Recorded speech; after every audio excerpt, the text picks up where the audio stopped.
你睇下你都幹咗啲乜嘢好事？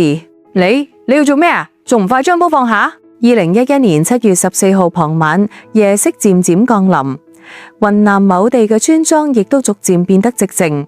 然而就喺呢個時候，其中一戶村民屋企卻突然傳嚟一聲爆喊、草麻聲、叮鈴咣啷嘅摔砸聲此起彼伏。啱啱準備入睡嘅村民亦都被呢啲聲音嘈醒，紛紛過嚟查看啲乜嘢嘅情況。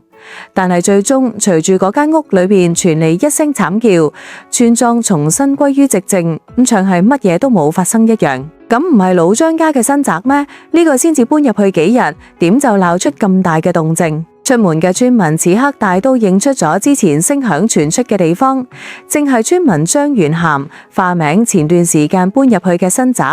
嗰陣時佢仲邀請大家伙一起喺體入邊飲酒食肉。一開始佢哋都以為可能係屋企夫妻嗌交，亦都就冇幾管，但係卻冇諗到冇過幾耐，村裏邊竟然響起咗警笛聲，而張家嘅新宅更加係被民警封鎖咗起嚟。快嚟人救救我嘅孫，佢俾人斬咗！就喺張元喺家宅院裏邊嘅慘叫聲停低，村民紛紛散去之後冇幾改，一名老婦人卻披頭散髮，神情恍惚嘅從屋企衝出嚟，樣子頗為嚇人。喺村民嘅幫助下，向警方報警，派嚟咗救護車對屋內嘅傷者進行救助。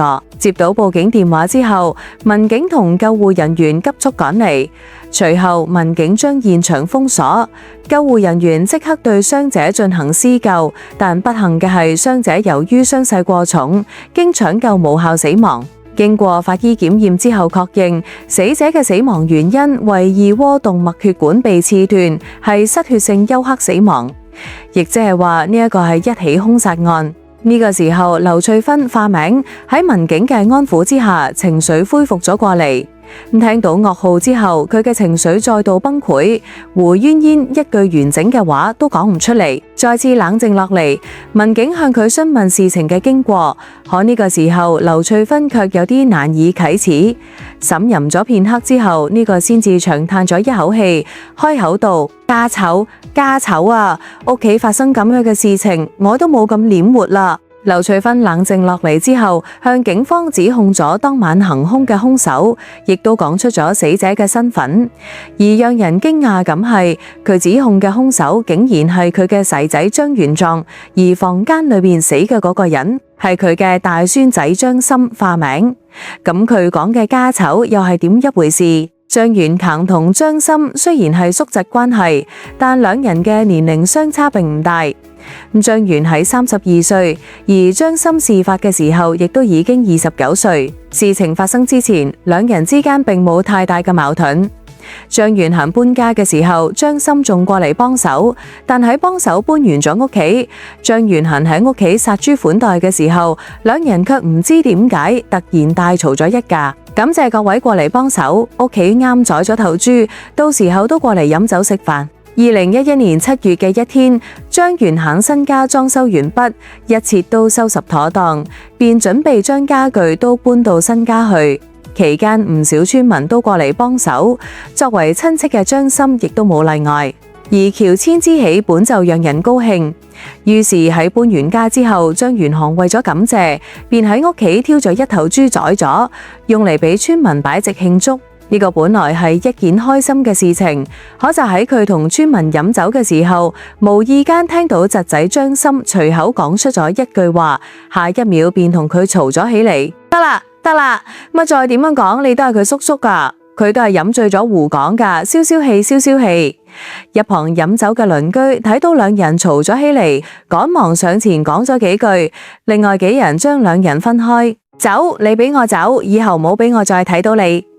張森闊袖而去，張元床放咗句狠話之後，亦都冇管，留低嚟繼續招待朋友。本以為事情到呢一度結束，兩人畢竟仲係叔侄關係，唔理幾大嘅矛盾，慢慢嘅亦都能夠開解過嚟。可冇諗到14日嗰天晚上，張元行嘅屋企卻發生咗意外。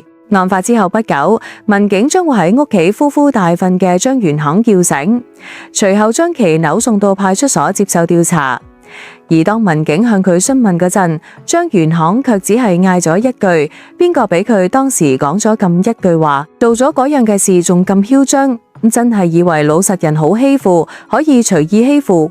活該！情緒發洩之後，佢似乎輕鬆咗好多，將嗰日屋企發生嗰件醜事講咗出嚟。殺豬嗰日，佢雖然冇追出去，但心裏邊嘅唔痛快卻一直壓喺心裏，久久不能自已。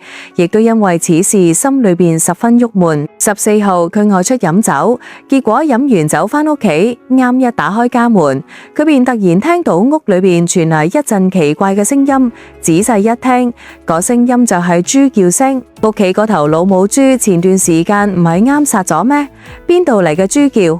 疑惑之下，佢去豬圈睇咗睇，結果睇到圈裏邊嘅幾頭豬都已經食咗食，正倒喺地下瞓覺。呢個比佢更加疑惑，於是便諗住先返去喺仔細睇下邊度傳嚟嘅怪叫。結果佢越往裏走，房間裏邊傳嚟嘅動靜就越係清晰。呢個讓佢心裏邊一愣，轉頭盯向咗臥室。聽住房間入邊傳嚟嘅怪叫同一名男子講嘢嘅聲音，佢全神貫注咁聽咗一下，立馬就認出房間裏邊係張森嘅聲音。可咁夜啦，佢咁喺度，意識到問題唔對，張元光猛地將眼前嘅房門推開，而下一瞬出現喺佢眼前嘅一幕，等佢嘅情緒驟然崩潰。你哋喺屋企竟然幹呢種事，你喺講乜嘢？我哋冇做乜嘢。話音剛落，張森質疑中帶住解釋嘅話語便講咗出嚟。而當時劉翠芬趴喺床上面同孫仔張森閒甜，冇注意到張元慘嘅出現，但係聽到兩人嘅對話，劉翠芬亦都意識到情況有啲不對。佢年紀大咗，身體情況不如以前。張森作為佢嘅大孫，從細就係俾奶奶帶大噶，為咗俾奶奶舒服一啲，仲學咗啲推拿嘅本事。當時張元涵搬進咗新家，房間多便將佢接咗過嚟，但身體唔舒服嘅時候，仲係想俾大孫幫自己揉口，便打電話將佢叫嚟。張森正坐喺床上俾奶奶按摩閒聊，而嗰怪叫聲亦即係劉翠芬自己發出嚟嘅，卻冇諗到讓張元涵誤會，更觸發咗兩人之間嘅矛盾。有許係嗰陣時張元康飲醉咗，冇睇清楚睇到眼前嘅一幕，再加上之前殺豬時發生嘅一啲不愉快，當即便同張森嘈咗起嚟。殺豬嗰日，張森或許係飲多咗，同旁人講嘢嘅時候冇輕重，於是當時喺同朋友閒傾嘅時候，便講咗句：我叔乜嘢都好，做事有頭腦，仲一直照顧我奶奶。但係佢脾氣唔好，一點就着。當時佢只係隨口一說，卻冇諗到被張元仇聽到，當場就發咗脾氣，仲將呢句說話記咗咁耐。爭吵當中，兩人情緒逐漸變得激烈，後來便打咗起嚟。